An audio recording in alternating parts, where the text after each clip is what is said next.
বিশেষ করে হযরত ঈসা আলাইহিস সালাম তো বলেছেন, কোরআনে তাৎপর্য আছে, হযরত ঈসা আলাইহিস সালাম তার উম্মতদেরকে বলেছিলেন অমুবাশশিরাম বিরাসূলিন ইয়াতি মিন বা'দি ইসমিহি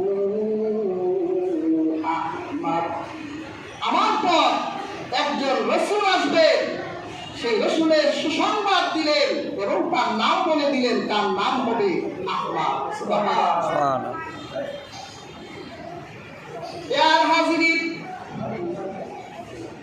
শুধু তাই নয়, আল্লাহর হাবিবের আগমনের কথা সবচেয়ে বেশি জানতেন ইহুদিরা। হযরত মুসা আলাইহিস সালাম যেমন কোরআনে সব নবীদের থেকে মুসা নবীর নাম বেশি এসেছে, তাওরাত শরীফে সকল নবীর থেকে আমার নবী মুহাম্মদুর রাসূলুল্লাহর নাম সবচেয়ে বেশি এসেছে। সুবহানাল্লাহ। মুসার নাম কোরআনে বেশি, তাওরাতে রাসূলুল্লাহর নাম বেশি। হযরত মুসা আলাইহিস সালাম তিনি তাওরাতে রাসূলুল্লাহ উম্মত মানে আমাদের শান আর মান এত বেশি দেখেছে যে তিনি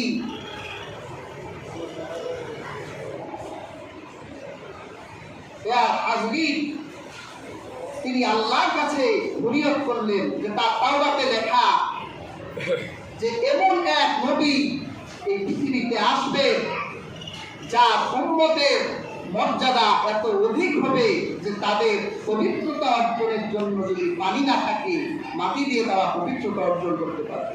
সুবহানাল্লাহ। হযরত মুসা আলাইহিস সালাম আল্লাহর কাছে দোয়া করলেন, আল্লাহ আমাদের নবী বানাই দেন।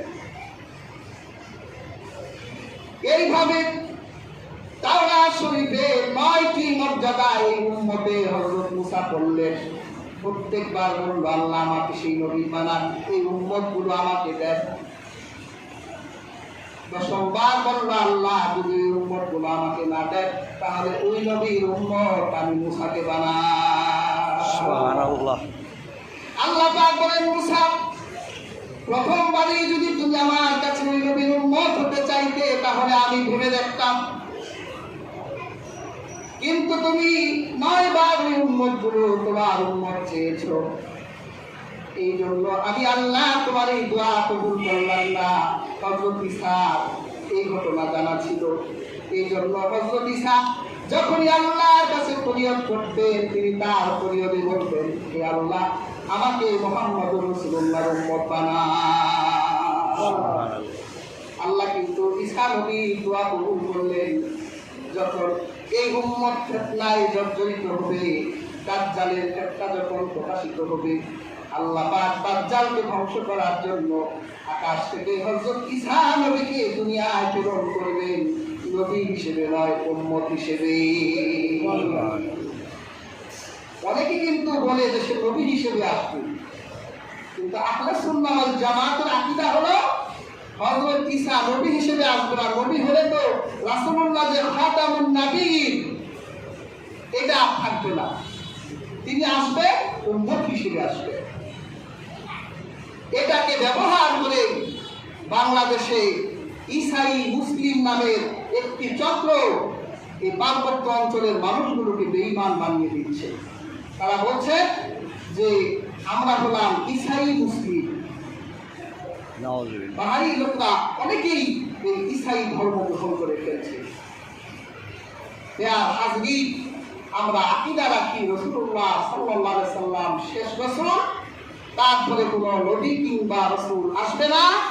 হযরত ঈসা আসবে, তিনি নবী হিসেবে আসবেন না, উম্মত হিসেবে আসবেন।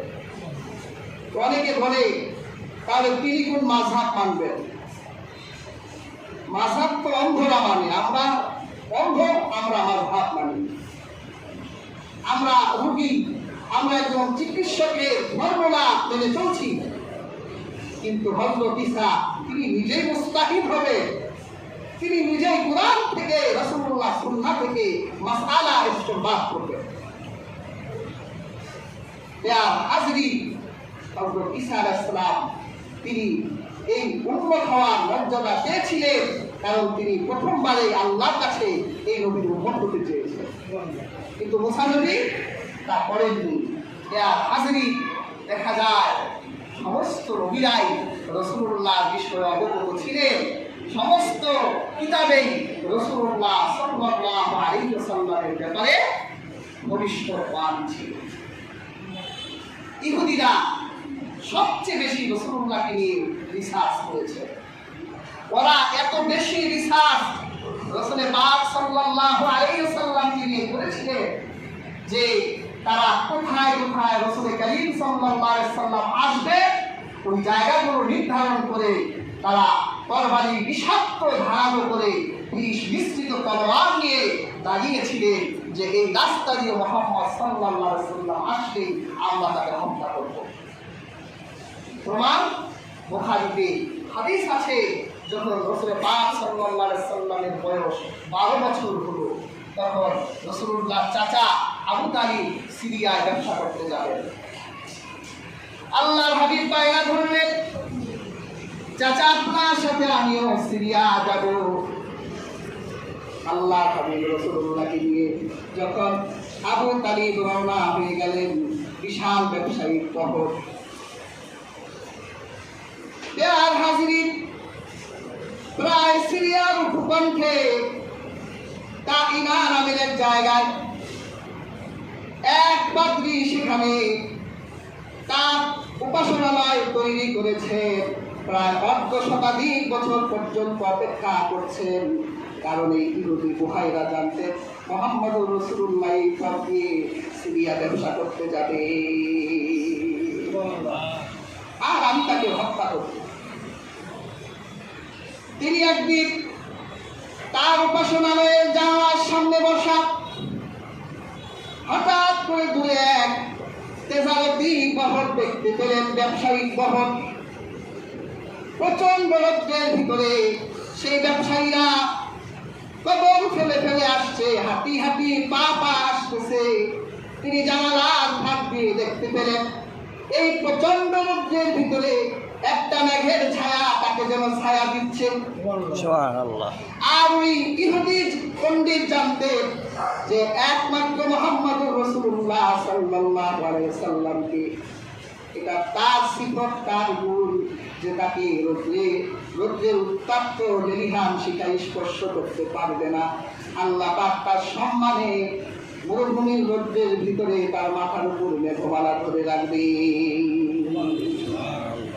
তিনি তো দেখেই বুঝে ফেললেন, যার অপেক্ষায় ১০ শতাধিক বছর পর্যন্ত এখানে বসে আছি, আমার মনে হয় এই ব্যবসায়ী বহরের ভিতরেই সেই মুহাম্মদ আছে। তাদেরকে দাওয়াত দিলেন, সবাই এলো। আর রাসূলুল্লাহকে একটা মরা গাছের নিচে বসায় রাখলেন। আর ওই পাদ্রী দেখলেন মুহাম্মদুর রাসূলুল্লাহ সাল্লাল্লাহু আলাইহি ওয়াসাল্লাম যখন ওই মৃত গাছের নিচে বসলেন, সাথে সাথে গাছটা সজীব হয়ে গেল, পাতা পল্লবে সবুজ শ্যামলিমায় ভরে গেল, মরা গাছটা জীবিত হয়ে গেল। তিনি আর সংশয় রাখলেন না, সন্দেহ রাখলেন না। তিনি যে মুহাম্মদের জন্য অপেক্ষা করছেন, এই বালকটি হলো সেই মুহাম্মদুর রাসূলুল্লাহ। সুবহানাল্লাহ। তারপর রাসূলুল্লাহ চাচা আবু তালিবকে ডেকে নিলেন। বুখারীর বর্ণনায় এসেছে, তখন জিজ্ঞাসা করলেন ওই ছেলেটাকে। আবু তালিব মিথ্যা কথা বললেন, আমার ছেলে। পাদ্রী বুহাইরা বলল, না, এই সন্তান তোমার হতে পারে না, তুমি মিথ্যা বলছো, আমাকে সত্য করে বলো। যদি সত্য না বলো তাহলে তরবারি দিয়ে তোমার মাথা নামাই দিল। তখন আবু তালিব বলল, আমার ভাতিজা। বলল, হ্যাঁ, এটাই তোমার ভাতিজা হবে। তুমি কি জানো এই ছেলেটাই হলো আখিরি জামানার নবী। তাকে হত্যা করার জন্য এখানে বসে আছি। এই রাস্তায় কত ইহুদি যাজকরা বসে আছে, তাকে হত্যা করবে। কিন্তু এই বাচ্চার চেহারা দেখে আমার মনে দয়া হয়ে গেল। তুমি এই বাচ্চাকে নিয়ে সিরিয়ায় ব্যবসা করতে যেও না, তুমি বাড়ি চলে যাও। আমার হাত থেকে বেঁচে গেছো, কিন্তু অন্য ইহুদিরা তোমার এই বাচ্চাটিকে হত্যা করে ফেলবে। তারা চায় না যে তাদের বনী ইসরাঈল থেকে একজন নবীর ধারা বন্ধ হয়ে কুরাইশদের ভেতর থেকে একটা নবী আসতে কথা চায় না। তখন আবু তালিব রাসূলুল্লাহকে নিয়ে বাড়ি চলে গেলেন।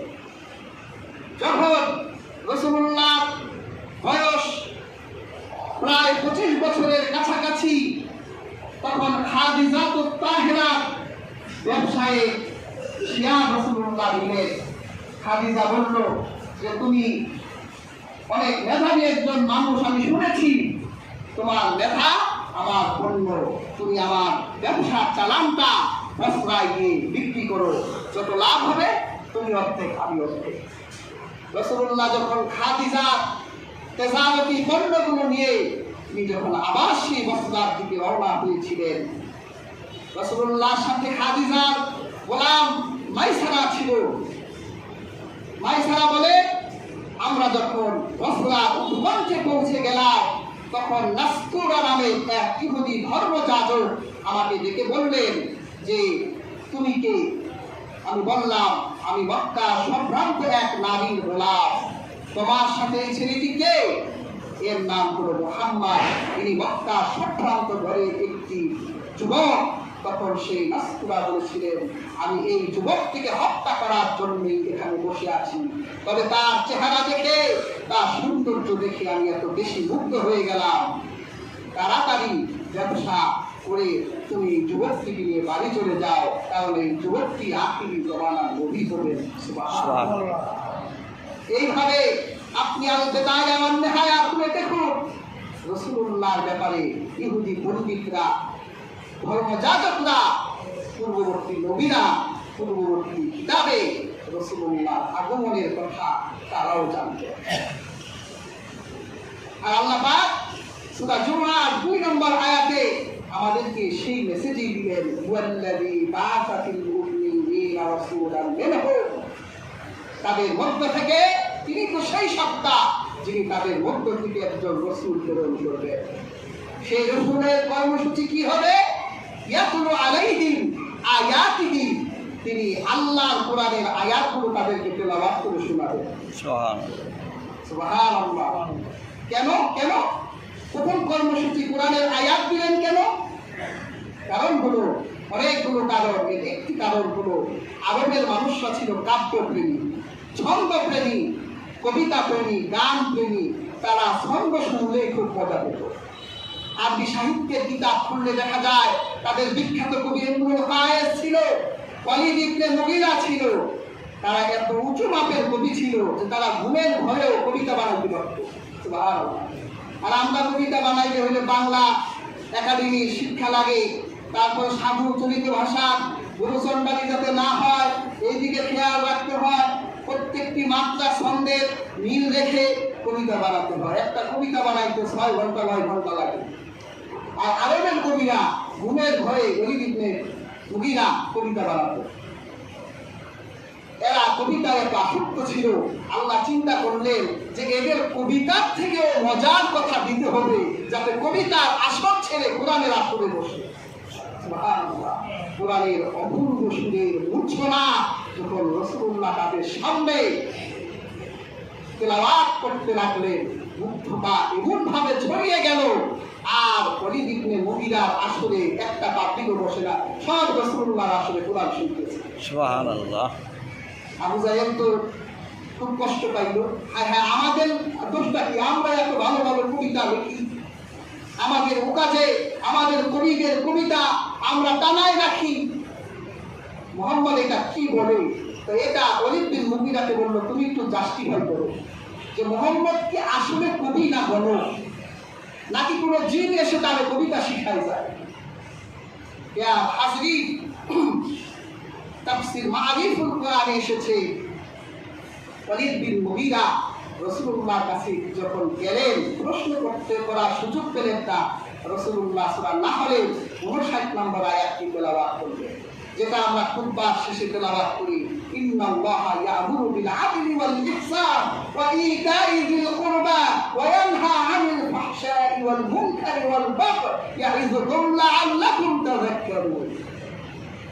18 বার এই আয়াতটা শুনে ওলীদ বিন মুগীরা যখন আবু জাহেলের কাছে গেল, আবু জাহেল বলল, কি শুনলা?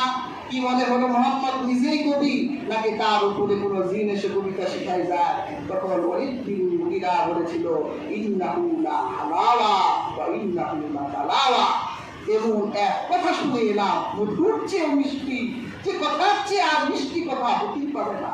সুবহানাল্লাহ। একটা কবি সে রাসূলুল্লাহ আয়াতগুলো চিনে ফেলতো।